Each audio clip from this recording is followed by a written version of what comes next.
Assalamualaikum warahmatullahi wabarakatuh.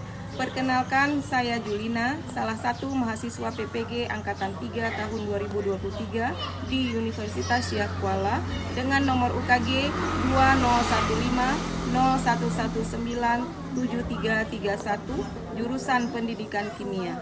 Pada hari ini, Senin, tanggal 4 Maret 2024, saya akan melakukan uji kinerja dengan menampilkan video pembelajaran dengan materi pengertian dan pentingnya kimia hijau di kelas 10-1 SMA Negeri 1 Indrajaya, Kabupaten Pidi, Aceh. Berikut videonya.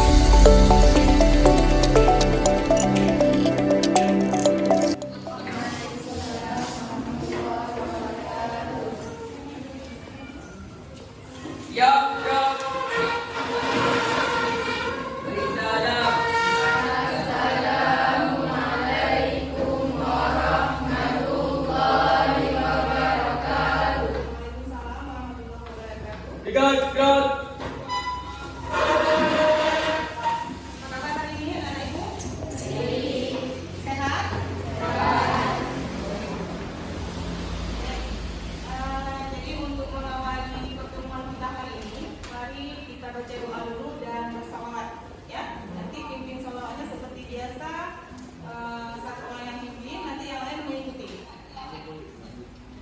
Siap? Bismillahirrahmanirrahim. Rabbi shrah li sadri wa yassir li amri wahlul 'uqdatam min lisani yafqahu qawli. Rabbi zidni ilman warzuqni fahman bi rahmatika ya arhamar rahimin. Siapa yang ingin salawat? Silakan.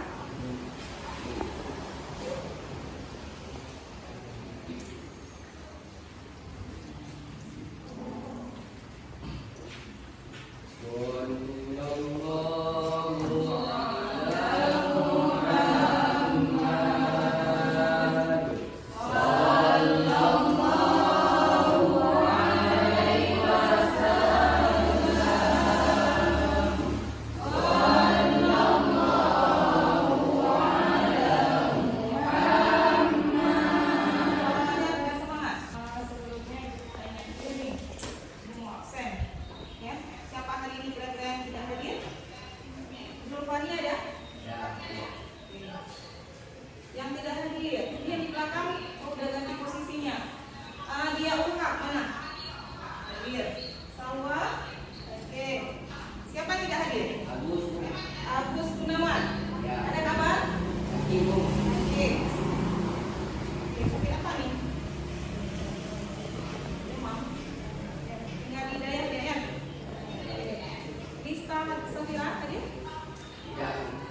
Ada kabar? Oke, sudah. Oke, siapa lagi yang tidak hadir? Semua hadir. Oke. Belum masuk ke materi baru. Ibu tanya dulu ya. Materi kita hari ini adalah pengertian dan pentingnya kimia hijau.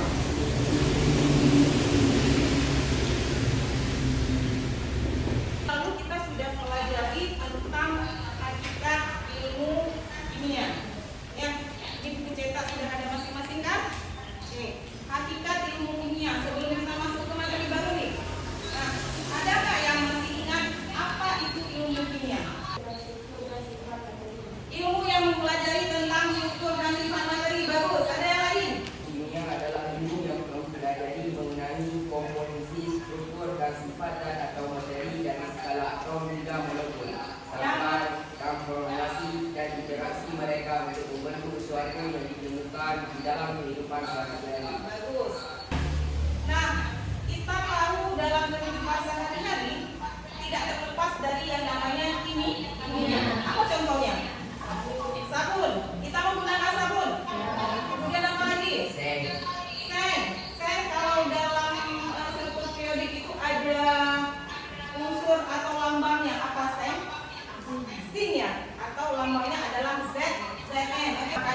kimia itu tidak boleh penggunaannya secara berlebihan. Oke. Agar kita bisa memahami sejauh mana pentingnya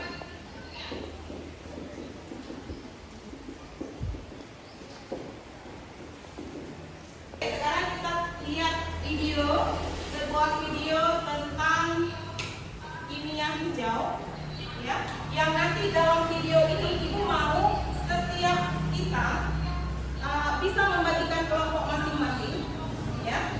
Kemudian nanti duduk berkelompok, cermati dan amati video yang ibu tampilkan, kemudian berikan sebuah argumen atau pendapat dan tarik kesimpulan, ya. Kemudian nanti buatlah sebuah diskusi kelompok. Nanti saat setelah ada hasil dalam kelompok itu dipresentasikan, ya. Jadi diskusinya seperti biasa. Nanti ada kelompoknya setelah tampilkan video. Sebelumnya nanti ibu persepsi dulu, ibu berikan dulu pertanyaan pemantiknya, ya. Sekarang mari kita saksikan video kimia hijau. Video yang kami tampilkan ini adalah kimia hijau dalam pembangunan berkelanjutan 2023. Materi ini SMA fase U atau fase G kurikulum merdeka dan cukup sampai mengenal kimia hijau atau green chemistry. Kimia hijau adalah merupakan pendekatan untuk mengatasi masalah lingkungan, baik itu dari segi bahan kimia yang dihasilkan, proses ataupun tahapan reaksi yang digunakan. Jangan lupa subscribe. Lanjut.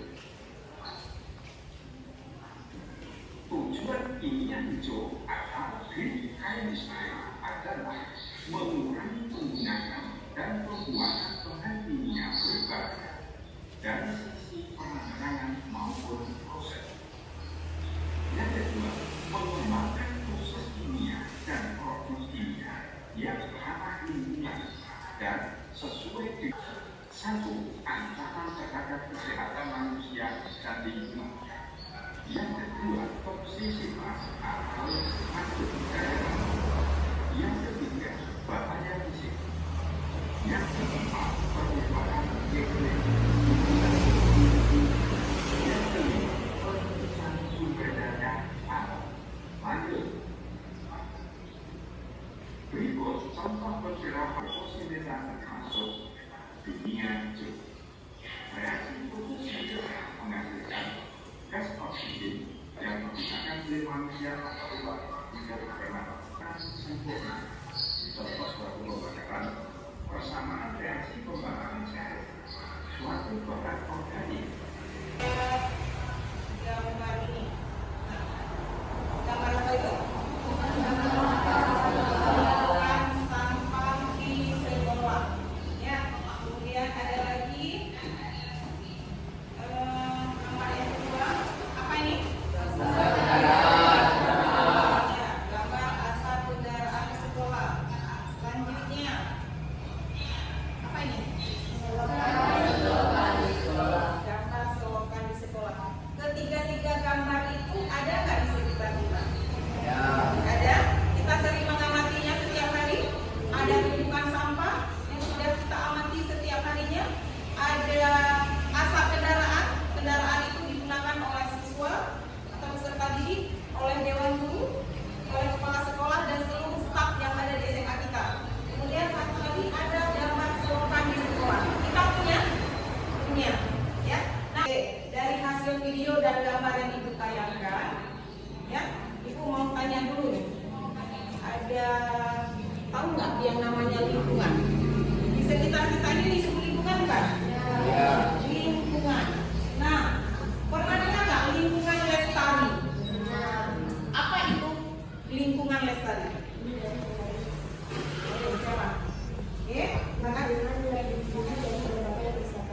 Lingkungan yang dilindungi dari berbagai kerusakan alam. Ada lagi apa yang dimaksud dengan lingkungan lestari? Silakan. Lingkungan adalah kehidupan yang aman, nyaman,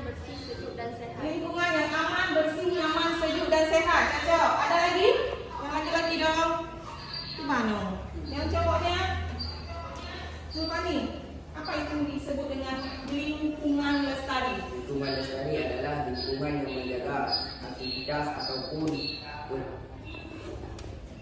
yang menjaga aktivitas ataupun perancaman yang baik untuk lingkungan.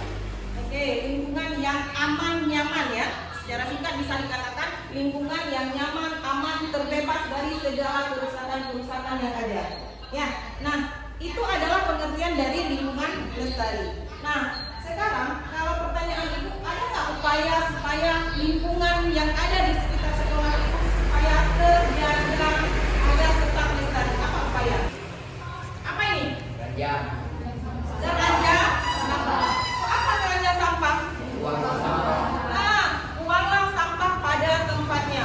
Tidak membuang sampah di sembarang tempat. Ini adalah tempat sampah. Jangan taruh buku di sini, tetapi taruhlah atau buanglah sampah di sini. Berarti buanglah sampah pada tempatnya atau manfaatkan tong sampah yang ada. Itu salah satu upaya melestarikan lingkungan. Oke. Nah, ibu mau kita diskusikan dengan apa yang sudah kita amati tadi. Sekarang tugasnya adalah silakan bagikan kelompok, ya, bagi kelompok secara efektif dan efisien supaya kita bisa mendiskusikan. Setiap kelompok itu nanti angkat sebuah judul yang dari video yang kita tayangkan tadi, ya, angkat sebuah judul, kemudian nanti judul itu dikembangkan baru dipresentasikan. Berikan kesempatan untuk kawan-kawan bertanya. Ibu mau semua kita harus aktif. Oke, sekarang silakan bagi kelompok 2, 3, 4. Oke. Ini ada LKPD, lembaga kerja peserta didik yang harus kalian selesaikan. Nanti di sini kalian buat semua apa yang kalian presentasi dan siap mempertanggungjawabkan dengan apa yang sudah kalian tuliskan. Ya, tidak melenceng dengan video pembelajaran tadi. Paham ya? Tentang apa? Kimia? Ya. Oke.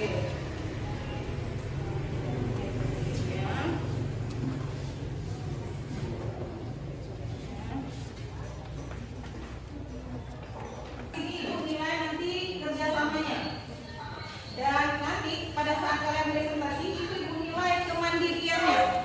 Ya, kemandiriannya dan hasil yang kalian buat itu termasuk ke dalam kreatifnya kalian. Kreativitas yang kita dalam kelompok itu seperti apa? Saat nanti mempresentasikan. Oke, 1. Nanti saat kalian sudah buat semua tulisan atau apa saja yang sudah kalian saksikan di video, maka nanti siap mempresentasikan cukup di meja masing-masing saja. Ya, kelompok 1, 2, 3, dan 4 cukup mempresentasikan di meja masing-masing.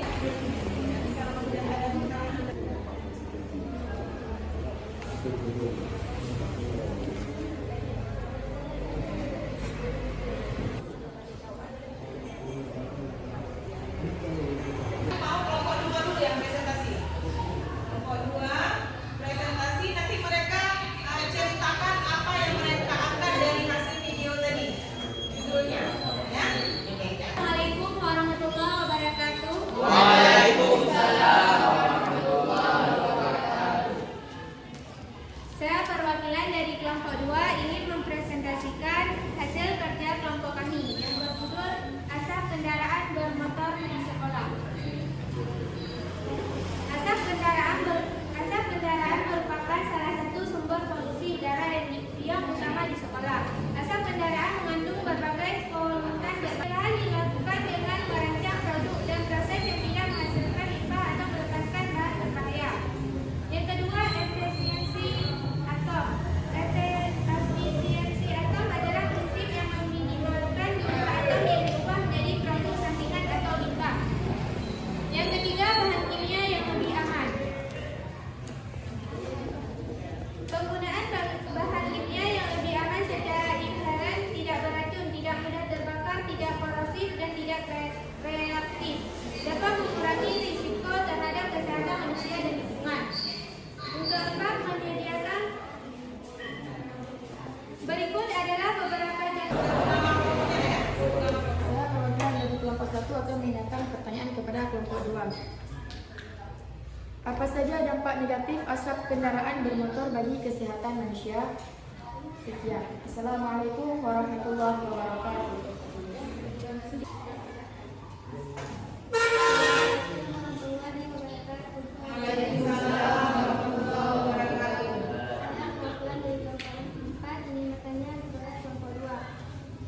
Apa yang dimaksud dengan asap kendaraan bermotor? Apa yang dimaksud dengan kendaraan bermotor? Terima kasih kepada Profesor. Orang lain apakah ada yang Ada kelompok. Assalamualaikum warahmatullahi wabarakatuh. Waalaikumsalam warahmatullahi wabarakatuh. Saya Modi dari kelompok 3 ingin memberikan pertanyaan ke kelompok 2 yang pertanyaannya adalah apa yang dapat dilakukan untuk mengurangi asap kendaraan bermotor? Boleh diulang pertanyaannya? Apa yang dapat dilakukan untuk Apa yang dapat dilakukan untuk mengurangi asap kendaraan bermotor? Terima kasih kepada seluruh Oke, beri aplaus dulu. Jadi kelompok 1, kelompok 2 tadi sudah presentasi dan kelompok 1, 3 dan 4 sudah menanyakan satu masing-masing pertanyaan ya. Oke, sekarang tugasnya kelompok 2 mereka mencari jawaban dan nanti akan diberikan jawabannya ke masing-masing kelompok. Ya, silakan kelompok 2 mencari jawabannya atau memang sudah terekam dengan pertanyaan luar biasa. Oke, silakan.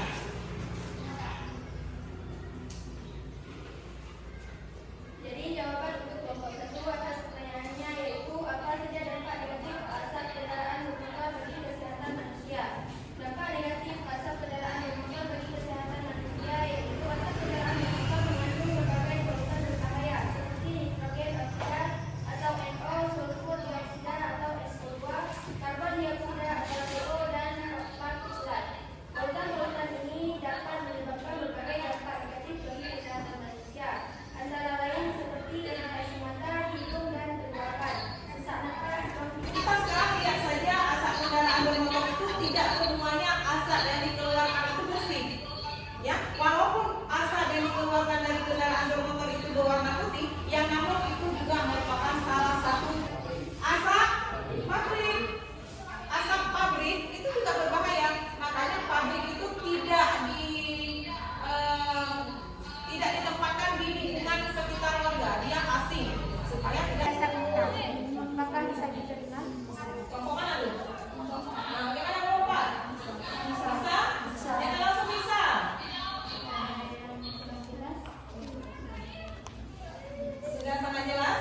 Ya, pengertian dari asap kendaraan bermotor itu adalah ada kandungannya di dalam ada karbon monoksida, ya. Karbon monoksida itu dia dilambangkan dengan dua buah unsur di situ. Ada C dan ada O. Ya. Kalau CO2 itu namanya karbon dioksida. Kita pakai indeks D-nya di depan. CO2. Tapi kalau di asap kendaraan itu dia karbon monoksida. Jadi itu pengertian dari asap kendaraan bermotor dengan pertanyaan kelompok 4 tadi. Oke, ada satu lagi pertanyaan ya? Oke, silakan. Kelompok berapa yang belum terjawab? Silakan. Saya akan menjawab pertanyaan dari kelompok 3. Pertanyaannya adalah apa yang dapat dilakukan untuk mengurangi asap kendaraan? Jawabannya adalah ada beberapa hal yang dapat dilakukan untuk mengurangi asap kendaraan bermotor, antara lain meningkatkan efisien mesin Bahan bakar mesin TAE Honda atau kita menggunakan kendaraan bermotor kita yang untuk bahan bakarnya seperti apa? BBM. Iya, bahan bakar minyak itu BBM. Maksudnya apa bahan bakar yang kita gunakan untuk Honda apa? ya, Bensin pertama Pertalite ya. Untuk ya ada solar. Tapi kalau khusus untuk kendaraan bermotor Honda itu kebanyakan orang menggunakan Pertalite dan Pertamax ya. Nah, tadi di kelompok 2 mereka menjelaskan untuk menghemat atau untuk penggunaan yang hemat apa tadi? Penggunaan bahan bakar alternatif lainnya ya supaya tidak terjadi polusi mungkin ya. Nah, pernah dengar pohon jarak tidak? Pohon jarak pernah ya? Nah, itu di daerah-daerah tertentu untuk menggantikan BBM seperti Pertalite dan lain sebagainya, mereka dengan sumber daya manusia yang memang luar biasa, mereka mengolah pohon jara itu menggantikan bahan bakar minyak. Jadi pohon jara itu diolah, kemudian dilakukan dengan berbagai macam proses kimia, sehingga terjadilah minyak yang berasal dari pohon jara. Nah, minyak atau bahan bakar yang berasal dari pohon jara itu paket lain, ya, itu maksudnya untuk kelompok 3, ya, selain menghemat energi, kemudian penggunaan bahan bakar lainnya selain yang biasa kita gunakan. Misal kalau BBM Pertalite itu yang dikeluarkan memang asapnya luar biasa mungkin ya, tetapi mungkin dengan penggunaan bahan bakar dari pohon jara tadi itu bisa meminimalisirkan asap yang keluar dari kendaraan bermotor. Paham ya? Oke. Nah, sudah habis pertanyaan untuk semua?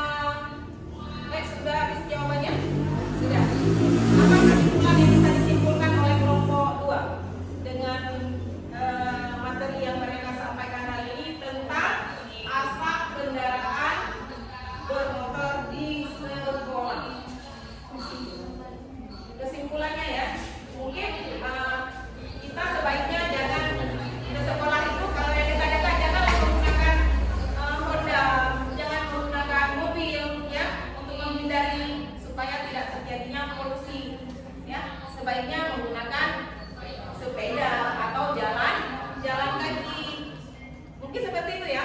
Jadi itu adalah solusinya supaya tidak banyaknya timbul asap kendaraan. Kita harus tahu dulu apa pengertian daripada selokan. Selokan adalah saluran untuk menyalurkan air pembuangan atau air hujan untuk dibawa ke suatu tempat agar tidak menjadi masalah bagi lingkungan dan kesehatan. Dalam istilah lain, selokan pun memiliki pengertian iaitu bagian yang sangat penting dalam suatu pembangunan dimanapun tempatnya, kerana guna dari selokan sebagai tempat aliran air pembuangan hasil aktivitas manusia dan makhluk hidup lainnya. Jadi, selokan pun memiliki fungsi yang sangat berperan dalam masyarakat. Fungsi daripada selokan adalah di sekolah adalah untuk mengalirkan air hujan dan air limbah. Berikut beberapa fungsi penting dari selokan sekolah, antara lain mengalirkan air hujan dan air limbah. Selokan berfungsi untuk mengalirkan air hujan dan air limbah dari lingkungan sekolah. Air hujan yang tidak tertampung dapat menyebabkan banjir, sedangkan air limbah yang tidak tertampung dapat menyebabkan pencemaran lingkungan. Berikutnya, mencegah genangan air. Genangan air dapat menjadi tempat berkembang biaknya kuman dan bakteri penyebab penyakit. Sekolah yang bersih dapat mencegah terjadinya genangan air. Berikutnya, apa yang telah dijelaskan tadi merupakan beberapa hal yang berfungsi untuk menjadi selokan yang baik di sekolah. Selanjutnya, ada beberapa hal lagi yang sangat penting untuk. Terima kasih kelompok 3. Sekarang langkah selanjutnya apa? Langkah selanjutnya yang kami rangkum adalah kepada kawan-kawan kami yang ingin mengajukan pertanyaan. Kami atas nama keluarga besar dari kelompok 3 dapat menampung jawapan daripada kalian semua. Menampung jawaban atau menampung pertanyaan nih? Menampung pertanyaan. Oke. Ya. Disilakan. Kelompok mana? Silakan aja. Ke kelompoknya. Assalamualaikum warahmatullahi wabarakatuh. Saya perwakilan dari kelompok 2 ingin mengajukan pertanyaan. Bagaimana cara menjaga kebersihan selokan di sekolah?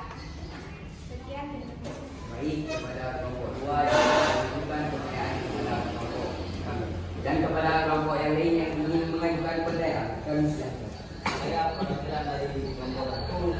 Di pertanyaannya adalah apakah ada dampak negatif dari selokan yang kotor?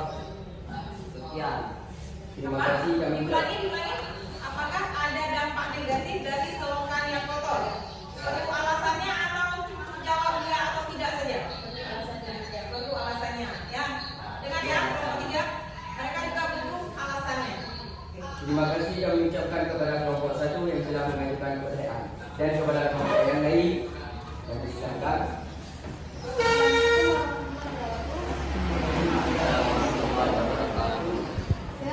Perwakilan dari kelompok 4 ini bertanya kepada kelompok 3. Siapa yang bertanggung jawab untuk menjaga kebersihan selokan di sekolah?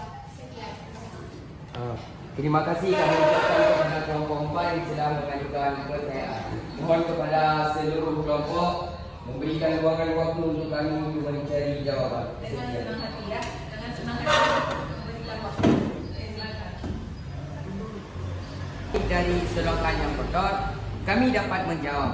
Dampak negatif yang ditimbulkan dari selokan yang kotor ada. Memangnya ada dampak negatif yang ditimbulkan dari selokan yang kotor. Selokan yang kotor dapat menimbulkan dampak negatif antara lain. Yang pertama, genangan air yang dapat menjadi tempat berkembang biaknya kuman dan bakteri penyebab penyakit. Poin yang kedua dan poin yang ketiga. Selanjutnya, kelompok 2 pun mengajukan pertanyaan kepada kami. Yang pertanyaannya, bagaimana cara menjaga kebersihan selokan di sekolah? Itu merupakan pertanyaan dari kelompok 2. Kami pun daripada kelompok 3 dapat menjawab dengan jawaban yang pertama adalah melakukan pembersihan selokan secara rutin, tidaknya seminggu sekali. Kita harus membersihkan selokan setidaknya seminggu sekali apabila selokannya sudah bersih. Namun, untuk apa kita membersihkan selokan seminggu sekali? Hanya saja kita untuk membersihkan kenyamanan untuk belajar.